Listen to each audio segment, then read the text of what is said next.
I think the North African region is probably the region that lags the most on the continent in terms of cooperation at the tertiary level, in one sense. In another sense, there are a lot of exchanges in spite of the fact that there's no regional economic forum to facilitate such exchanges.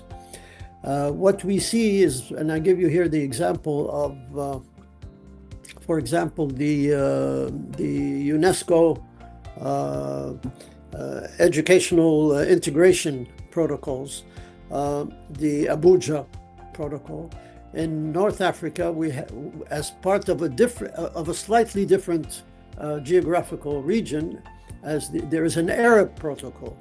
And that Arab protocol has made it possible for countries to legislate the recognition of diplomas and to allow for doctors who obtain their diplomas in one country to be able to move to another and to exercise either go further in their education in terms of a specialty or to exercise the profession.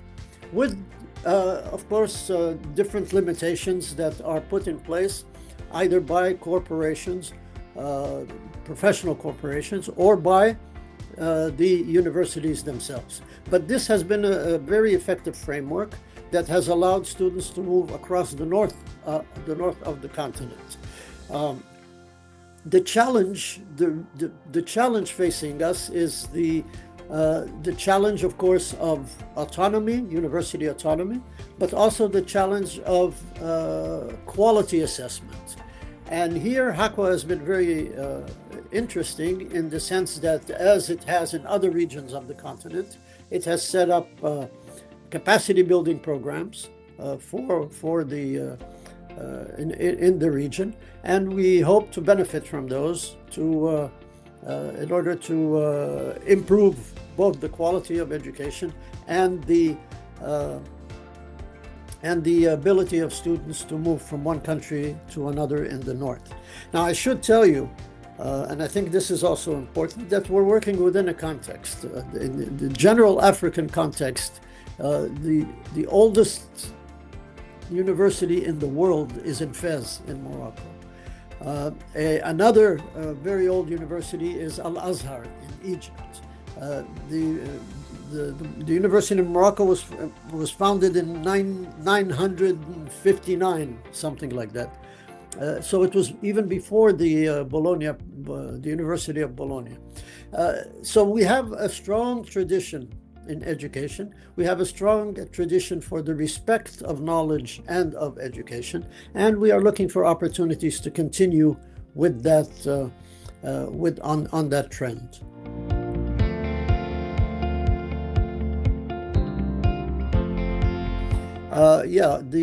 The most challenging issue, of course, is the sharing of information, the sharing of knowledge between countries.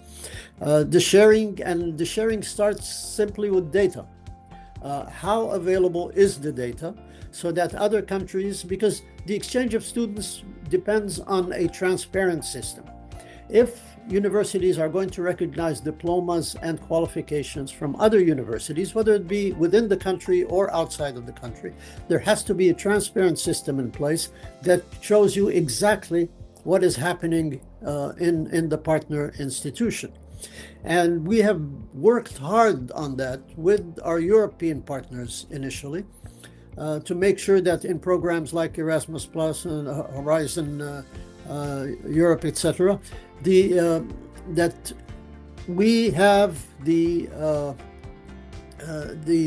that we provide the right information, and that universities exchange between them to be able to assess in a reliable way what's happening in the partner university. And in this case, we've been able to really go forward and to be able to ensure a mutual recognition. In North Africa, there have been very good examples of exchanges between Mauritania, Morocco, Egypt, Tunisia, and so forth, and for Algeria with others. So there has been a concerted effort made to facilitate the exchange of students. Morocco has something like 45,000 students abroad, and many of them in Europe, but many of them also in Africa, increasingly in Egypt, Turkey. There are trends that are taking place as Europe and North America make it more difficult for our students to go there. So that there is a movement now towards Turkey, there's a movement towards other areas, Egypt and Tunisia, Senegal for medicine, towards the Ukraine up until the crisis took place, and towards China. So this question of integration and recognition really is very important on the continent, but also goes way beyond the continent to attain other shores and other places where students now have no limits in deciding where they can go and study. The more the number of students, the easier it is for recognition, because it becomes difficult to deny recognition to a population, an important population of students that comes back with diplomas. So the more mobility there is, I think, the more recognition and integration will take place on the continent and elsewhere.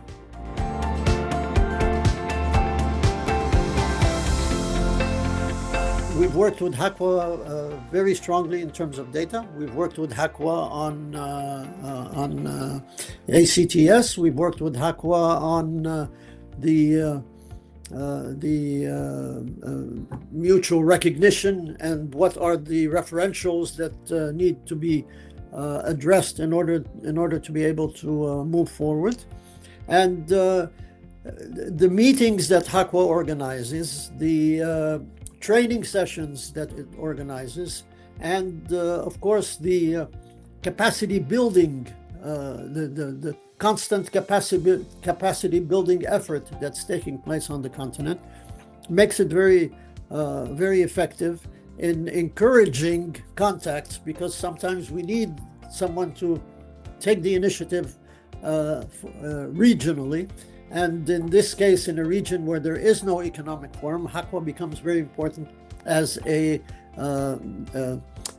initiative process to get the countries in the area to talk amongst themselves and with other partners.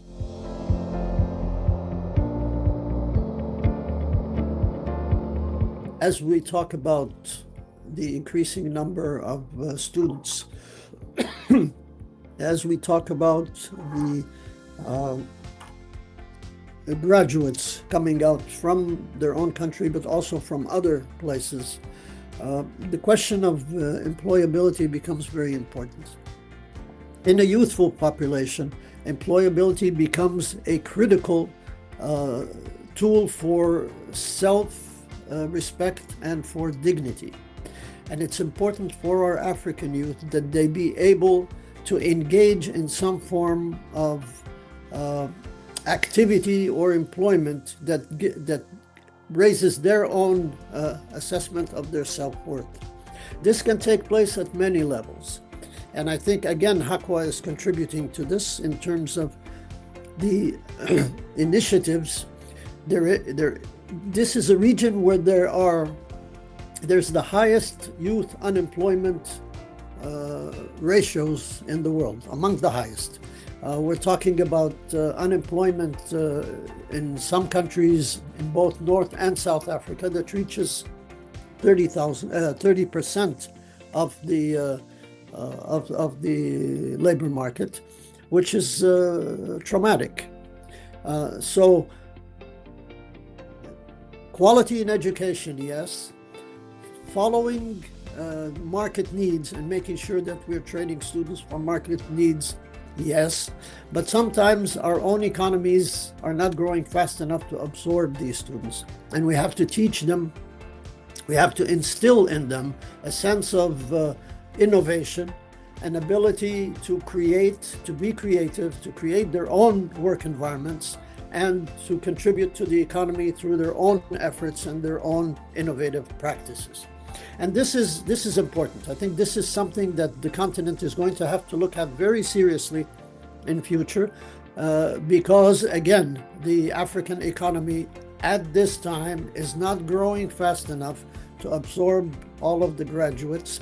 And at the same time, we are seeing that in other areas of the world, the regulations are becoming such that immigration is becoming more and more difficult, which means that we have to take a deep look at our own systems and make sure that we're teaching our students to be analytical, to be creative, to contribute to the national development of their own countries. Hakwa can be important again here because as I say, I think Hakwa is a methodology. It's a framework that allows us to use the information and to use the qualities that we have to improve our educational systems, but also to improve our students within those educational systems so that they become more effective citizens of Africa.